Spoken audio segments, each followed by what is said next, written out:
আর দরজা যদি খোলা দেখো, ঘরের ভিতরে তাকাবে না। জানালা খোলা আছে, বারবার সালাম দিলাম, অনুমতি চাইলাম, কেন কোনো কথা নাই, আওয়াজ নাই। ওই পাকে একটা জানালা খোলা দেখা যায়, একটা কপাট খোলা দেখা যায়, দেখি উকি ঝুঁকি মারিয়া ঘরে কেউ আছে কিনা। না না, উকি ঝুঁকি মারিয়া জানালা দিয়া ঘরের দিকে তাকানো যাবে না। দরজা যদি খোলা থাকে, ঘরের দিকে তাকাইয়া অনুমতি চাবে না। ডান দিকে অথবা বাম দিকে তাকাইয়া অনুমতি চাইবা, ঘরের দিকে তাকাবে না। যখন অনুমতি পাইবা তখন ঘরে যাইবা। এই যাওয়ার মধ্যে আমি আল্লাহ বাধা দেই না। তখন ওই ঘরের মহিলা নিজকে হেফাজত করতে পারবে। অনুমতি নিয়ে গেলে তাদের বিছানাপত্র ঠিক করতে পারবে। ঘর অগুছালো থাকলে গোছাইয়া লাগতে দিতে পারবে। স্বামী স্ত্রী জরুরি কোনো কাজে থাকলে তারা নিজেরা শোধরাইয়া নিতে পারবে। শরীরের কাপড়টা যদি অশালীন ভাবে থাকে, সেই কাপড়টাও তারা ঠিক করে নিতে পারবে। এই জন্য অনুমতি ছাড়া কারো ঘরে যাবে না। অনুমতি ছাড়া কারো ঘরে গেলে তোমাকে চোর বানাতে পারবে, তোমাকে ডাকাত বানাতে পারবে, ওই ঘরের মালিক তোমাকে সন্ত্রাস বানাতে পারবে, তোমাকে লুচ্চা নামে তোমার বিরুদ্ধে জিনার মামলা দায়ের করা তার জন্য জায়েজ হবে। এই জন্য বিনা অনুমতিতে যাওয়া যাবে না, অনুমতি নিয়ে যাবে। এমন সময় একজন সাহাবী যুবক আল্লাহর হাবিবের প্রশ্ন করলেন, ইয়া রাসূলুল্লাহ, আমার মা আরেক ঘরে থাকে, আমি তো আমার মার কাছে যেতে হয়, বাবার কাছে যেতে হয়, আমি আমার মার কাছে যাব, অনুমতি লাগবে কিনা? নবী বলেন, তোমার মা কি তুমি উলঙ্গ দেখতে চাও কিনা? কয় না না না, এটা তো চাই না। কয় তোমার মা ঘরের মধ্যে কিভাবে আছে, শরীরটা কেমন আছে, বস্ত্রটা কিভাবে আছে, এটা তো তুমি জানো না। এই জন্য অনুমতি না নিয়ে গেলে তোমার মাও লজ্জা পাবে, তুমিও লজ্জা পাইবা।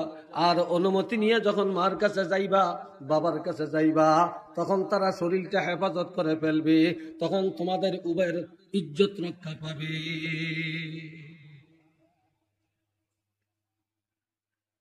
এইভাবে ভাই বোনের কাছে যাবে, অনুমতি নিয়ে যাওয়া লাগবে। বোন ভাইয়ের রুমে যাবে, অনুমতি নিয়ে যাওয়া লাগবে। এমনকি স্বামীও যদি গভীর রাত নারায়ণপুর বাজার থেকে বাড়িতে আসছে, গভীর রাত্রে বাড়িতে আসলে স্বামীও যেন ইঙ্গিত দেয়, সংকেত দেয় যে আমি আসছি, তখন বিবি দরজা খুলে দিবি। অথবা বিবি আর ভয় পাবে না, এই অন্ধকার রাত্রে স্বামী ঘরে আসলে বিবি আর ডাকাত মনে করবে না, লুচ্চা বা জিনাকর মনে করবে না, বিবিও আতঙ্ক থেকে বেঁচে যাবে। আর নিজের শরীরটা, নিজের বস্ত্রটাও সুন্দর করে ফেলতে পারবে, যাতে করে স্বামী নজর দিলে স্বামী স্ত্রীর মহব্বত বেড়ে যাবে। একটু চিল্লে বলেন না সুবহানাল্লাহ।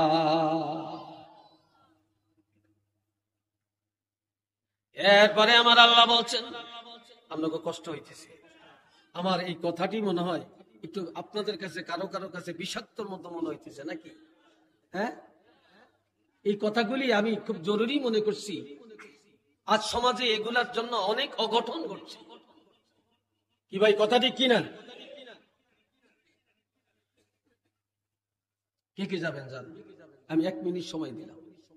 আর কে যাবেন যান, কে যাবেন যান, যান, চলে যান, আমার ছুটি দেওয়ার অধিকার আছে, যান। আর যাবেন কেউ?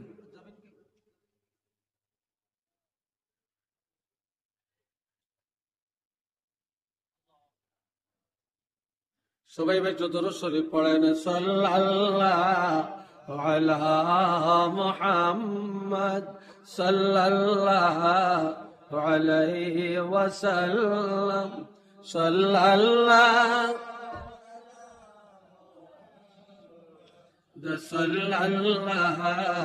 আলাইহি। এবার আমার আল্লাহ বলছেন, তুমি যখন বিবাহ করলা, অন্য গ্রামের থেকে, অন্য থানা থেকে, অন্য উপজেলা থেকে তুমি অপরিচিত একটা মেয়েরে বউ বানিয়ে ঘরে আনলা।